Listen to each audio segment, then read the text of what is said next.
जय हिंद, जय भारत। देश में चर्चाएं हो रही हैं भारत के बारे में, संप्रदाय के बारे में। जो कुछ लोग ऐसे अजमेर की दरगाह के चिश्ती और सर तन से जुदा वाले लोगों से देश में एक अराजकता का माहौल बना। परंतु देशवासियों, मैं आपको कहना चाहता हूं कि आपकी सरकारें बहुत सशक्त हैं। जहां जहां पर राष्ट्रवाद की सरकार है वहां पे आप सुरक्षित हैं। जहां जहां पर आप लोगों की गलतियों से कांग्रेस, सपा या आप पार्टी जैसे भ्रम पैदा करने वाले भारत विरोधी, मोदी विरोधी, राष्ट्र विरोधी तत्व सक्रिय हैं, वहां पर इस प्रकार के भय ज्यादा है।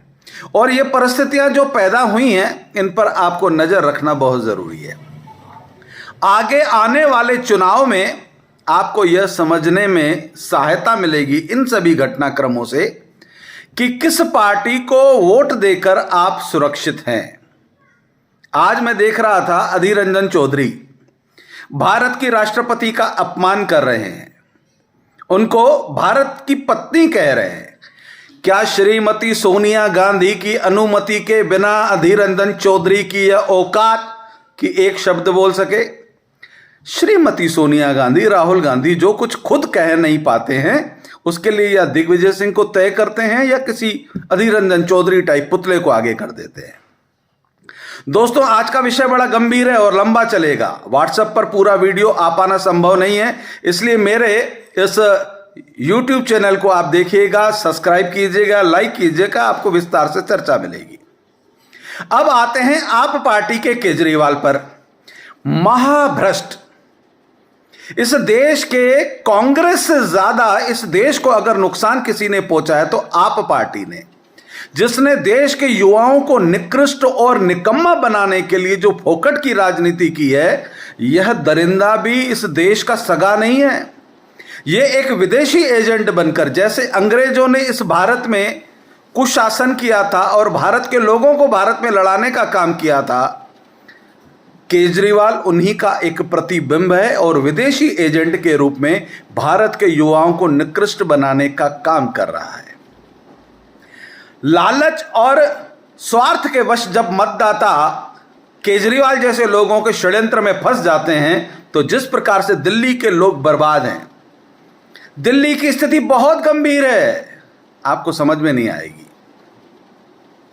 दिल्ली जाकर देखिए, वो केवल टीवी पर करोड़ों रुपए की ऐड करके सबसे कट्टर ईमानदार महाभ्रष्ट केजरीवाल के 4 मंत्री जेल में पड़े हैं और जिस जिसको उसने कट्टर ईमानदार कहा था, सब चोर निकले, सब भ्रष्ट निकले। अब मनीष सिसोदिया के लिए कह रहा है महा ईमानदार, महाभ्रष्ट है। किसी भी समय मनीष सिसोदिया भी जेल जाएगा और आने वाले कुछ समय में केजरीवाल भी जेल जाएगा।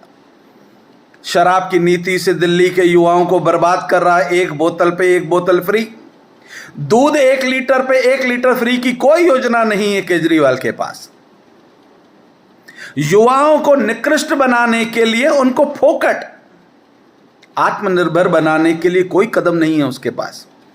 रोजगार देने के लिए उसके पास कोई योजना नहीं है, केवल देश को गुमराह करने की योजना। और आप देखिए पूरे देश की स्थिति, विचार कीजिएगा आप।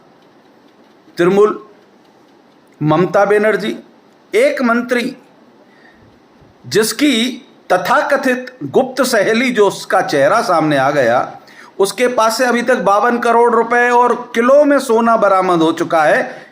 क्या ममता बनर्जी की शह नहीं होगी? क्या ममता बनर्जी को जानकारी नहीं होगी? क्या इस भ्रष्टाचार में ममता बनर्जी इन्वॉल्व नहीं होगी? आपको समझ में आता है? ममता बनर्जी तो समझ चुकी हैं कि देश की जनता और बंगाल की जनता बेवकूफ है, मूर्ख है, हमें नहीं समझती। जैसे सोनिया गांधी और राहुल गांधी, महिलाओं का अपमान, जहां जहां पर देखिए कांग्रेस की सरकारें, हिंदुओं के सर काटे जा रहे हैं, कोई कार्रवाई नहीं। अगर केंद्र सरकार और गृह विभाग हस्तक्षेप नहीं करे तो कन्हैया लाल के अपराधी भी नहीं बरामद होते। जितनी भी घटनाएं राजस्थान में हुई, कोई अपराधी आज तक गिरफ्तार नहीं हुआ। हनुमान जयंती पर अपराधी आज तक फरार है। क्योंकि कांग्रेस संरक्षण देती है और तथाकथित जिहादी इस देश के, जो देश में अराजकता पैदा करने के लिए ओवैसी जैसे जालीदार टोपी के मतदाताओं को प्रभावित करने वाले, उन्हें गुमराह करने वाले जो नेता हैं, वो कांग्रेस को संरक्षण इसलिए चाहते हैं क्योंकि कांग्रेस अपराध करने की स्वतंत्रता देती है। कांग्रेस कहती है जितने अपराध करना है करो, जितनी गुंडागर्दी करनी है करो, हम बैठे हैं, क्योंकि कांग्रेस की सरकार में जिहादियों पर कोई कार्रवाई नहीं होती। और जहां जहां पर भी भारतीय जनता पार्टी की राष्ट्रवादी नरेंद्र मोदी जी के समर्थक की सरकार है, वहां देखिए किसी जिहादी की औकात नहीं है कि वो फन निकाल सके। मध्य प्रदेश में निकालने की कोशिश की शिवराज जी ने, ऐसा खरगोन में काटा कि अब कोई भी जिहादी यहां षड्यंत्र नहीं रचता। उत्तर प्रदेश आपके सामने, आसाम उड़ीसा आपके सामने साक्षी है, गुजरात आपके सामने साक्षी है।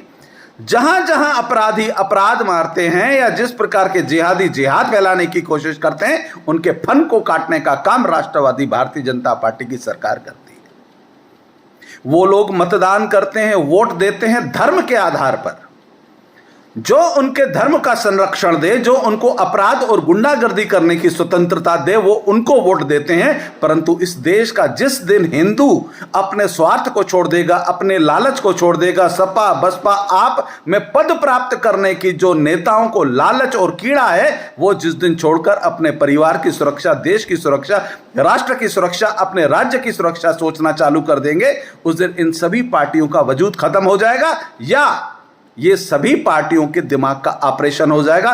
ये भी राष्ट्रवाद की बात करेंगे, ये भी विकास की बात करेंगे, ये भी कहने लगेंगे सबका साथ, सबका विकास, सबका विश्वास। विपक्ष कहता है कि इस देश में विपक्ष मोदी जी रखना नहीं चाहते। अरे मोदी जी तो चाहते हैं, विरोध कीजिए, नीति आधारित विरोध कीजिए, हमारी उन योजनाओं का विरोध कीजिए जो योजना आपको लगता हो कि देश के विरुद्ध है या किसी षड्यंत्र का शिकार है, परंतु कर नहीं सकते क्योंकि भारत के हित की बात हो रही है।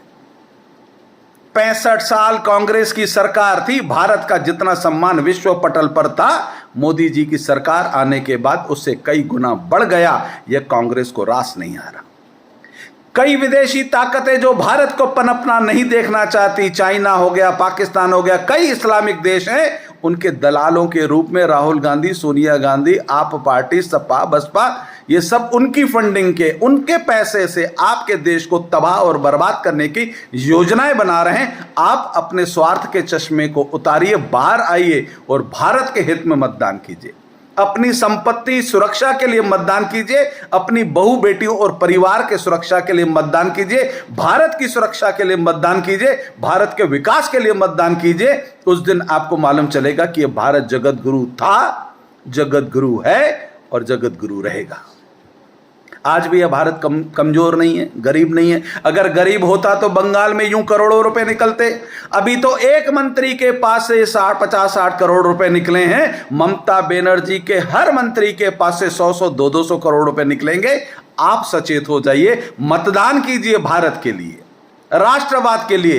अपने स्वार्थ को छोड़िए, किसी चेहरे को नहीं। जो राजनीतिक दल जिसकी आइडियोलॉजी आपको लगता है कि इंसानियत के लिए और भारत की सुरक्षा के लिए, उसके पक्ष में मतदान कीजिए। फिर देखिए आपकी सुरक्षा, आपकी शिक्षा, आपका व्यापार, आपकी प्रगति, आपके देश की प्रगति, और आप गौरव से कह सकेंगे वंदे मातरम, भारत माता की जय।